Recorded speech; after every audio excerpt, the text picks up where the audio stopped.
Bonjour à tous et bienvenue pour cette nouvelle vidéo de la newsletter de Tilsit. Cette semaine, nous allons lire la paracha de Vayeshev et ça tombe bien puisque nous allons également, à partir de dimanche prochain, commencer la fête de Hanouka. Me direz-vous, quel rapport y a-t-il entre la fête de Hanouka et la paracha de Vayeshev? Eh bien écoutez, c'est intéressant. Dans la sidra la première montée de la sidra de cette semaine, on nous parle de Yaakov, Jacob qui enfin trouve un petit peu un temps d'apaisement après de longues années depuis sa naissance, de longues années d'exil et de remise en question, de questionnement, bref, une période très douloureuse. Et d'abord, il doit affronter son frère, ensuite il doit affronter son beau-père, et ensuite de nouveau affronter son frère. Bref, après une longue période de troubles, maintenant il pense pouvoir enfin s'installer tranquillement. Yeshev Yaakov s'installa dans la table de ses pères, ça y est, maintenant on est prêt à vivre paisiblement. Et d'ailleurs peut-être que ça n'est pas le fort de Yaakov, de Jacob, d'Israël, du peuple d'Israël que de s'installer paisiblement. Peut-être que c'est justement lorsqu'il est confronté à l'adversité, lorsqu'il est confronté à l'épreuve, qu'il donne le meilleur de lui-même et qu'il devient encore meilleur que ce qu'il n'avait été auparavant. Il n'empêche. On nous raconte une histoire qui allait d'être une histoire de querelle familiale, fraternelle, entre donc les frères de Joseph qui ne supportent pas les préférences que Jacob témoigne à l'égard de Joseph. Et le texte nous décrit en fait, et il confirme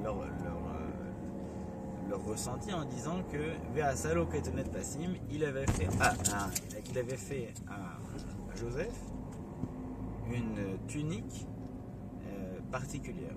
Il y aura différentes manières d'interpréter ce qu'était la tunique. D'après certains, c'était la même tunique qu'il a fait à tout le monde. D'après d'autres, il y avait une particularité. Bref, en tout cas, il a témoigné une intention spécifique envers Joseph.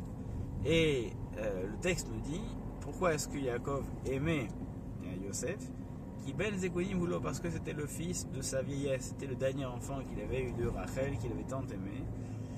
Et maintenant qu'elle est partie, il la voyait en elle. Bref, c'était la nostalgie que Yosef incarnait. Mais est-ce que c'était exact? Est-ce que c'était pour ça qu'il aimait? Et d'ailleurs, le texte nous dit aussi que Yosef allait rapporter systématiquement les mauvaises choses que les frères faisaient auprès de leur père Yaakov. Et on peut se poser la question, de quelle perspective s'agit-il? Est-ce que c'est une vérité absolue? Et donc dans ce cas-là, effectivement, Yosef a dit Batamra que les frères de Yosef se comportaient mal et Yaakov allait tout répéter, donc lui aussi quelque part se comportait mal? Ou alors est-ce que c'est une réalité relative, c'est-à-dire relative à la perspective des frères de Yosef? Et auquel cas, le texte est compté, narré sous la perspective des frères de Yosef. Et effectivement, eux, leur perception des choses, peut-être que Yaakov en fait ne témoignait aucune différence, peut-être qu'il aimait les autres autant, mais peut-être que c'était uniquement ces enfants qui avaient vécu toute leur jeunesse une forme de concurrence entre les matriarches.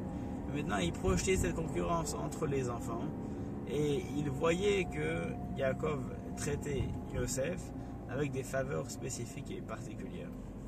Et ce qui nous emmène à la fête de Hanouka qui arrive.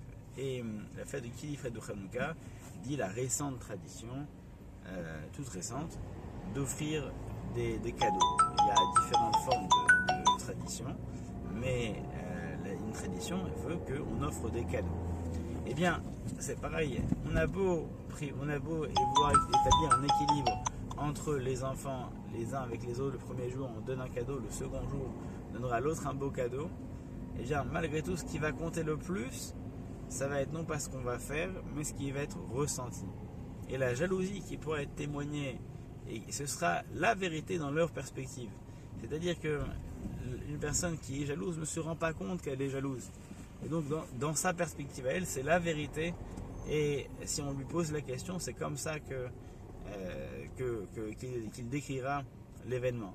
C'est la raison pour laquelle, et c'est ce que le Talmud dit à propos de Yaakov, que c'est à cause quelques boutons finalement, une bouton à l'air, simplement des boutons de manchette, enfin des boutons de la tunique qui avait juste un peu différent pour témoigner une petite attention à Yosef, que nos ancêtres ont été finalement pendant des années esclaves en Égypte. Ce qui veut dire que malgré ce qu'on ressent, ce n'est pas tant ce qu'on ressent qui est important, c'est ce qu'on fait percevoir. Il faut prendre les devants et se demander qu'est-ce que les enfants vont percevoir des cadeaux qu'on va offrir pour que chacun se sente à l'aise et que chacun soit mis à l'honneur et ne ressente pas une différence. Voilà une petite réflexion sur la fête de Hanouka, sur la manière dont on a à s'occuper de nos enfants et sur la raison pour laquelle la Torah a été si dure envers le patriarche Jacob et envers les frères, à savoir à le condamner en disant qu'il faisait du favoritisme, alors que la Gemara tempère, et les frères de Yosef qui eux aussi vont charger, dans la Gemara, vont charger le comportement de Yosef, au point où on ne saura pas pouvoir distinguer le vrai du faux. Alors à tous, une bonne fête de Hanouka, Hanouka Sameach, profitez bien de ces fêtes, de vos enfants, de vos familles, de votre famille, et venez nous rendre visite à la synagogue, on allumera les bougies tous les jours, vous êtes les bienvenus, et également vendredi soir, Shabbat après la sortie de Shabbat on allumera, bref que ces fêtes de lumière vous apportent la joie et l'éclairage dans toutes vos familles. Amen, Kenny Ratzon.